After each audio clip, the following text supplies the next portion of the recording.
एक फ़िल्म या ड्रामा बनाने के लिए एक थीम की ज़रूरत होती है, उसके लिए कैरेक्टर्स की ज़रूरत होती है, फिर डायलॉग्स की ज़रूरत होती है, जिनके लिए ज़ुबान की ज़रूरत पड़ती है और बैकग्राउंड सेटिंग की ज़रूरत पड़ती है। ये एलिमेंट्स एक सिमेट्री में जुड़ के परफॉर्म करते हैं तो एक ड्रामा या फ़िल्म की शक्ल हमारे सामने आती है। ऐसे ही ज़ुबान को बोलने के लिए भी कुछ कंपोनेंट्स होते हैं जो मिल के सेंटेंसेस बनाते हैं, पैराग्राफ बनाते हैं और उनसे फिर तहरीर या तकरीर बन जाती है। इन्हीं कंपोनेंट्स को या कैटेगरीज को ही इंग्लिश में पार्ट्स ऑफ स्पीच कहते हैं। इंग्लिश लैंग्वेज में ये आर्ट होते हैं। हर सेंटेंस में हर वर्ड इनमें से किसी न किसी कैटेगरी या पार्ट से ताल्लुक़ रखता है। तो जनाब, अगर आप बहुत आसान और हमेशा के लिए याद रखने वाले मैसेज से सीखना चाहते हैं तो आप सही वीडियो पर आए हैं। चैनल को सब्सक्राइब कर लें और बेल आइकन को दबा लें, क्योंकि आगे इन पे पूरी सीरीज़ आने वाली है। तो चलें लेक्चर शुरू करते हैं।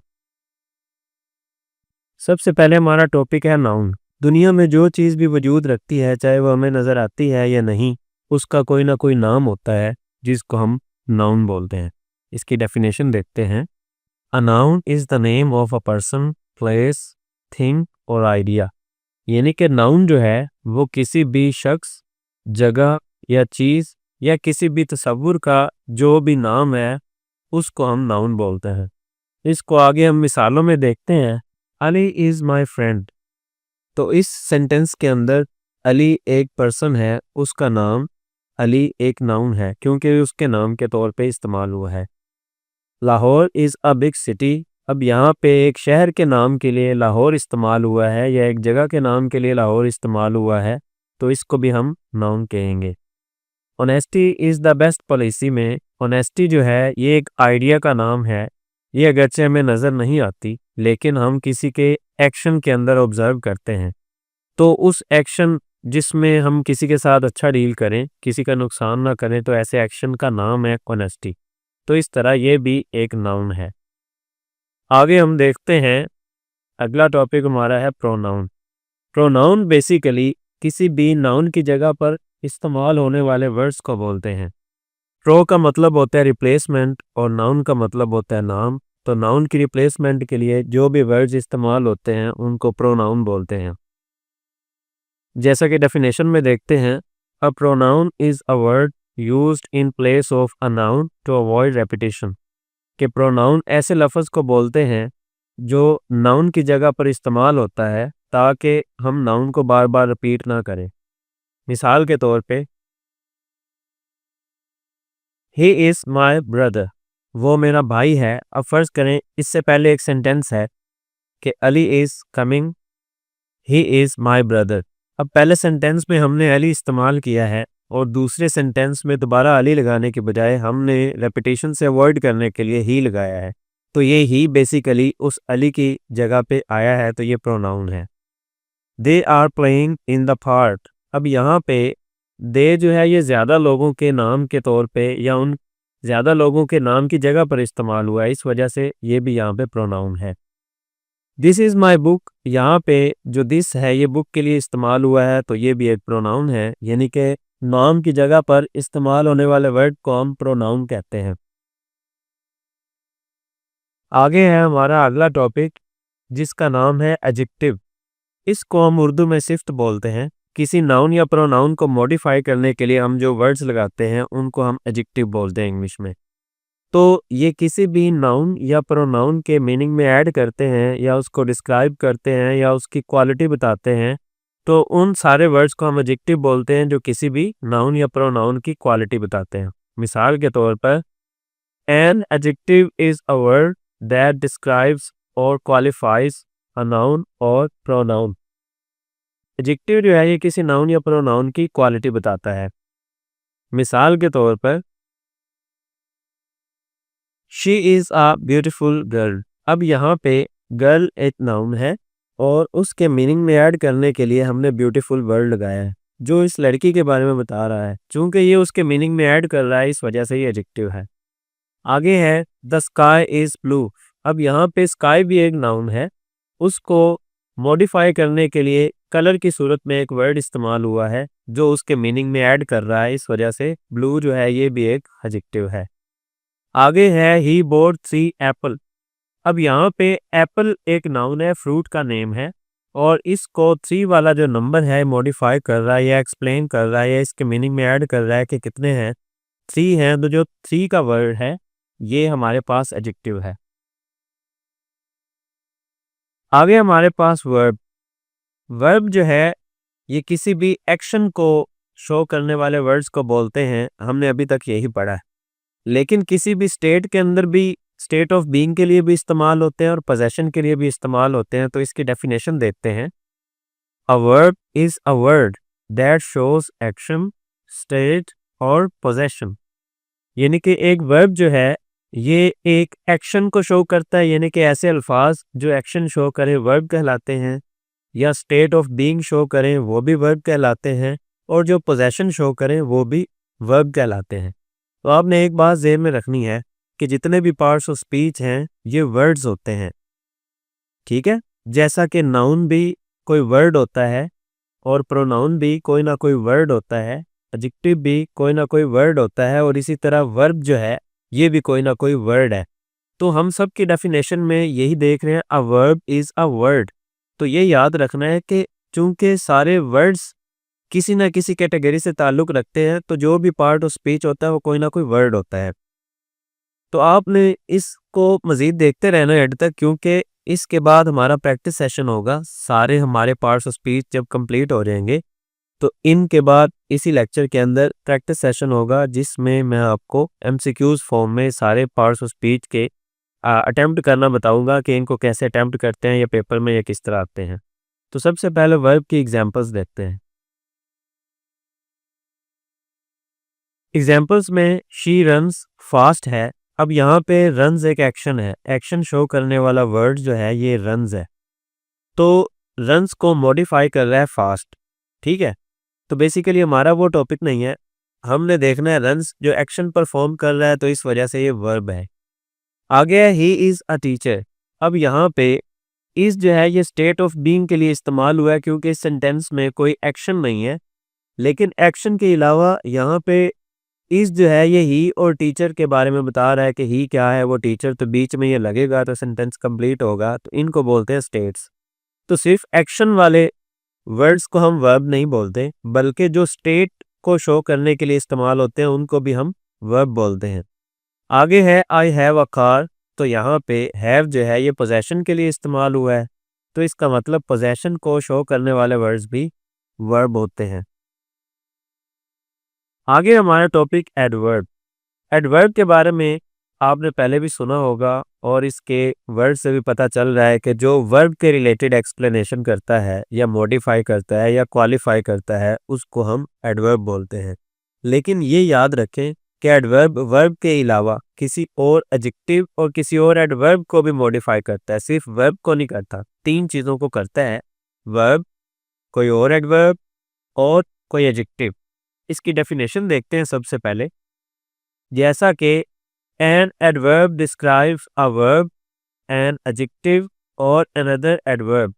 यानी कि एक एडवर्ब जो है ये किसी वर्ब को, किसी एडजेक्टिव को और किसी और एडवर्ब को मॉडिफाई करता है, डिस्क्राइब करता है, क्वालिफाई करता है या एक्सप्लेन करता है। It tells us how, when, where और to what extent something happens. ये हमें बताता है कि कोई एक्शन कैसे, कब, कहाँ और किस हद तक रूनुमा हुआ है। तो इन सारी चीज़ों का जो जवाब होता है वो कोई ना कोई एडवर्ब होता है। एग्जाम्पल्स के अंदर हम देखते हैं, ही रन्स, ही रन्स वो दौड़ता है। यहाँ पे रन्स एक वर्ब है, और अगले सेंटेंस में हम देखें तो ही रन्स फास्ट है। तो फास्ट जो है ये बेसिकली रन्स एक वर्ब को मॉडिफाई कर रहा है कि वो कैसे दौड़ता है, क्योंकि ऊपर ये नहीं बताया गया कि वो कैसे दौड़ता है, नीचे उसके दौड़ने के बारे में एक्सप्लेनेशन है। तो चूंकि दौड़ना एक वर्ब है, वर्ब के बारे में जो एक्सप्लेनेशन होती है उसको एडवर्ब बोलते हैं। तो इसका मतलब ये है कि इस सेंटेंस में इस रन एक वर्ब को मॉडिफाई करने की वजह से फास्ट जो है ये एक एडवर्ब है। यहाँ पे इसने यानी कि वर्ब को मॉडिफाई किया है। नीचे है he runs very fast.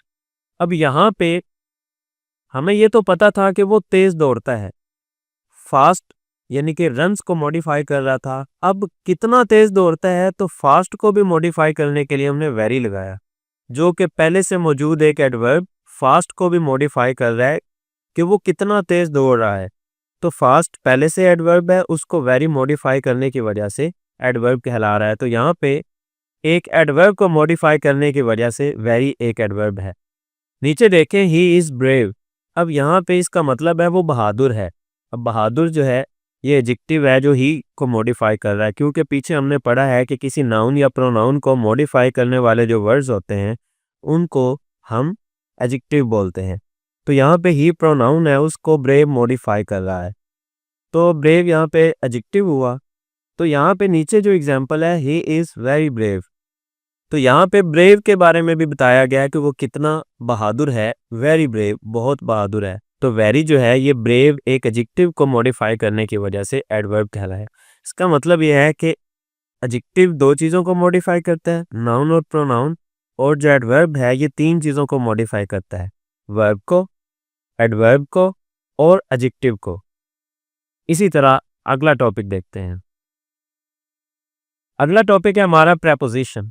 Preposition बोलते हैं हर्फ जार को, यानी कि ऐसे वर्ड्स हैं जो किसी एक नाउन या प्रोनाउन से पहले आते हैं और उनका ताल्लुक किसी और नाउन प्रोनाउन से जोड़ते हैं। इसकी भी डेफिनेशन देखते हैं। A preposition is a word placed before a noun और pronoun to show its relation with another word in the sentence. एक प्रेपोजिशन ऐसा वर्ड है जो किसी नाउन प्रोनाउन से पहले आता है और उस नाउन प्रोनाउन का ताल्लुक किसी और वर्ड से जोड़ता है या किसी और नाउन प्रोनाउन से जोड़ता है। मिसालों में देखते हैं, आपको फौरन समझ आ जाएगी। The book is on the table. अब यहाँ पे द बुक का रिलेशन टेबल के साथ बता रहा है कि बुक टेबल के कहाँ है, ऑन द टेबल यानी कि ऊपर है। He is going to school, वो स्कूल जा रहा है। तो ही का रिलेशन है स्कूल के लिए, किस तरह का रिलेशन है, स्कूल की तरफ वाला, ठीक है। तो यहाँ पे टू इस्तेमाल हुआ है, he is going to school. आगे है the cat is under the chair. अब एक तरफ द कैट है और दूसरी तरफ द चेयर है, तो द कैट का द चेयर के साथ रिलेशन बताया जा रहा है कि कैट चेयर के कहाँ है, नीचे है। तो नीचे होने का रिलेशन है, इस वजह से अंडर लगाया। तो इस तरह प्रेपोजिशन जो है किसी एक नाउन प्रोनाउन का सेंटेंस के किसी और वर्ड या नाउन और प्रोनाउन के साथ ताल्लुक बताती है। अगला हमारा टॉपिक है कंजंक्शन। कंजंक्शन बोलते हैं हर्फ अत्फ को। अब प्रेपोजिशन और इसके अंदर आप अक्सर मिक्स कर देते हैं। प्रेपोजिशन सिर्फ रिलेशन बताती है, जबकि कंजंक्शंस वो वर्ड्स होते हैं जो वर्ड्स को मिलाते हैं, फ्रेजेस को मिलाते हैं और क्लोजेस को मिलाते हैं। रिलेशन नहीं बताते बल्कि मिलाते हैं। डेफिनेशन देखते हैं। A conjunction is a word that joins words, phrases और क्लोजेस। के कंजंक्शन ऐसे वर्ड्स होते हैं जो फ्रेजेस, वर्ड्स और क्लोजेस को मिलाते हैं। आपको मिसालों में समझाता हूं। Ali and Ahmad are friends. अब यहाँ पे दो वर्ड्स हैं अली और अहमद, उनको एंड मिला रहा है, तो एंड इस वजह से कंजंक्शन है। She is poor but honest. अब यहाँ पे शी इज पुअर एक क्लॉज है और उस क्लॉज को एक वर्ड ऑनेस्ट के साथ बट मिला रहा है, इस वजह से जो बट है ये भी कंजंक्शन है। आगे है I will go if you come. अब यहाँ पे आई विल गो जो है यू कम के साथ मिल रहा है और दोनों को मिलाने वाला है इफ, तो यहाँ पे इफ कंजंक्शन है। तो इस तरह जो भी वर्ड्स बाकी वर्ड्स को, फ्रेजेस को और क्लॉजेस को मिलाते हैं उनको हम कंजंक्शन बोलते हैं। अगला टॉपिक देखते हैं, वो है इंटरजेक्शन। अब कंजंक्शन और इंटरजेक्शन जो है ये स्पेलिंग में थोड़े बहुत सेम है और सुनने में भी थोड़े बहुत सेम है, लेकिन ये मुख्तलिफ है। इनसे भी आपने परेशान नहीं होना, ना इनको मिक्स करना है।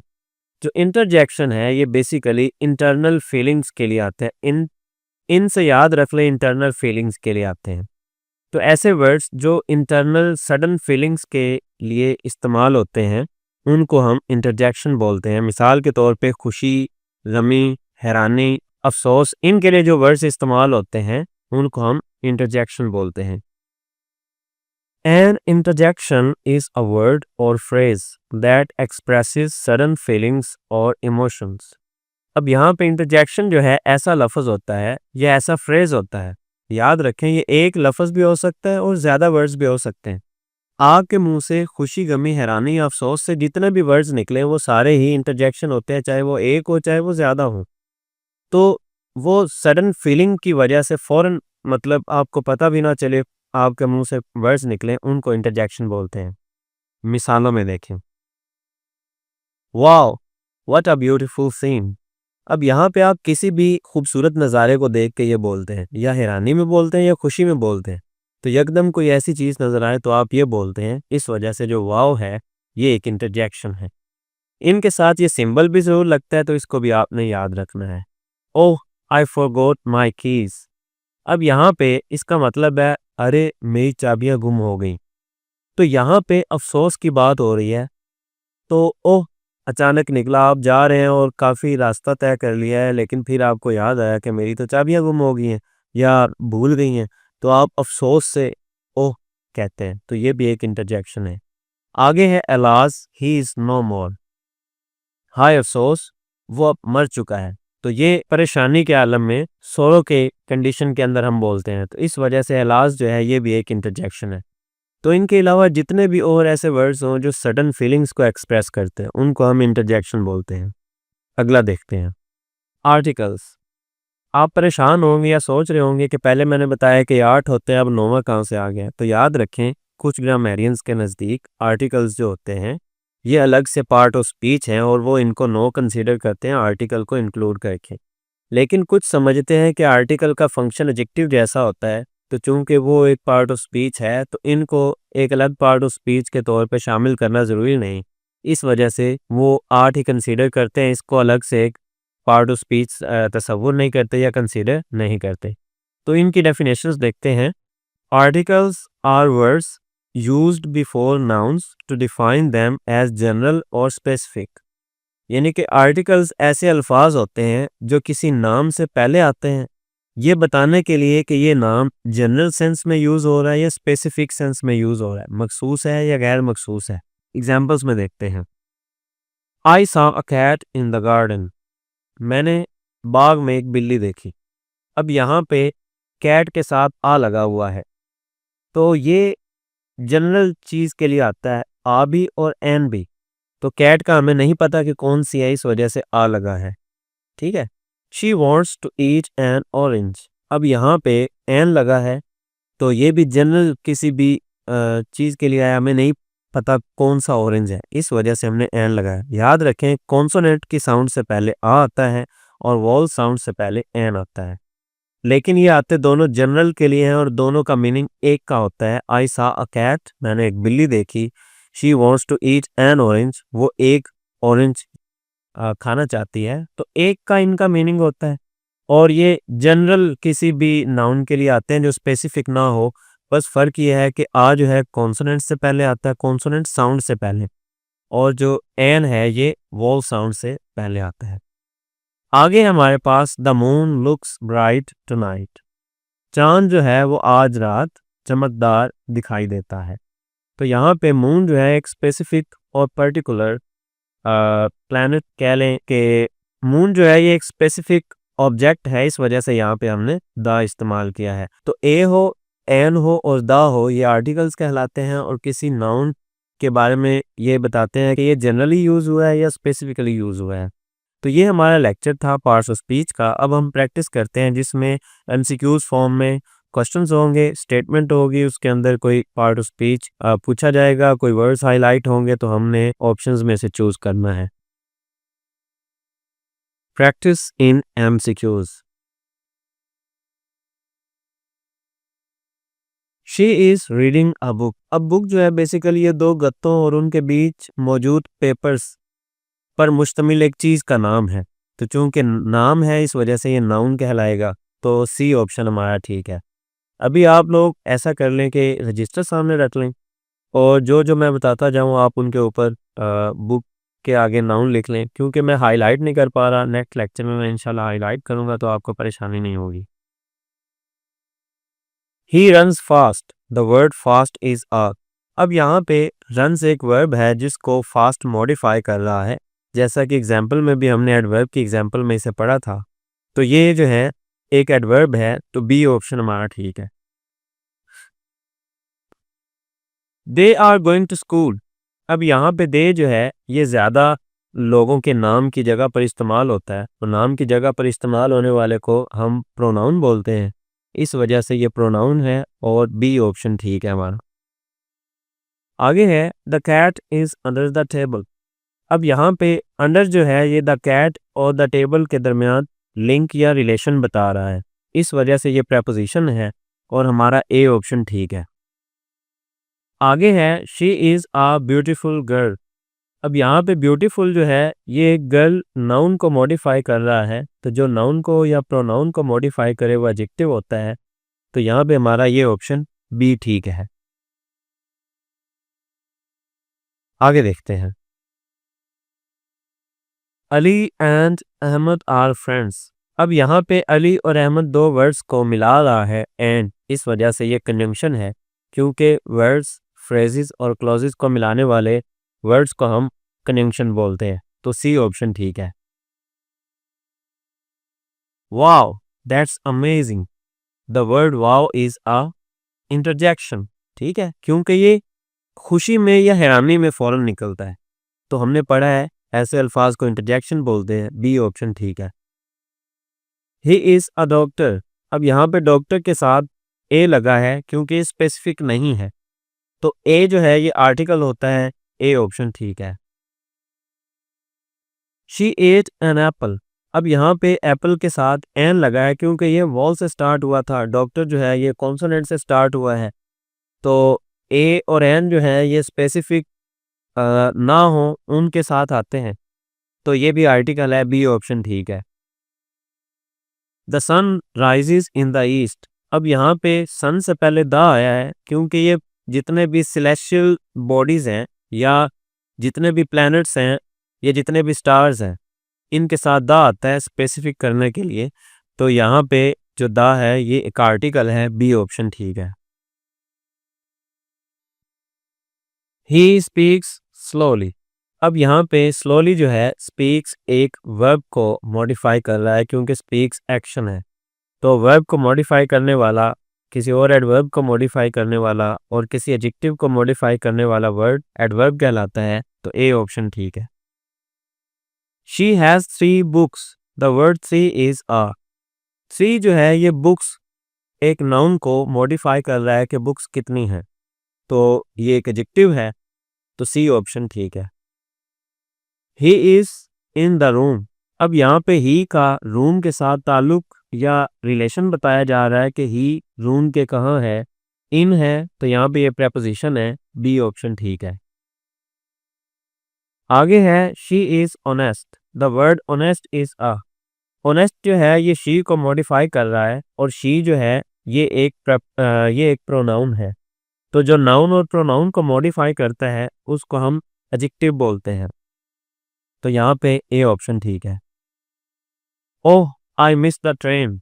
द वर्ड ओ इज, क्योंकि ये अफसोस में निकला है, ओह, जैसे आपका कोई नुकसान हो जाए या कोई चीज़ मिस हो जाए तो उसके लिए ओह निकलता है, ये अफसोस के लिए होता है क्योंकि, तो इस वजह से किसी भी फीलिंग के लिए, चाहे वो खुशी वाली हो, गमी वाली हो, हैरानी वाली हो, अफसोस वाली हो, उनके लिए जो भी वर्ड निकलता है वो इंटरजेक्शन होता है।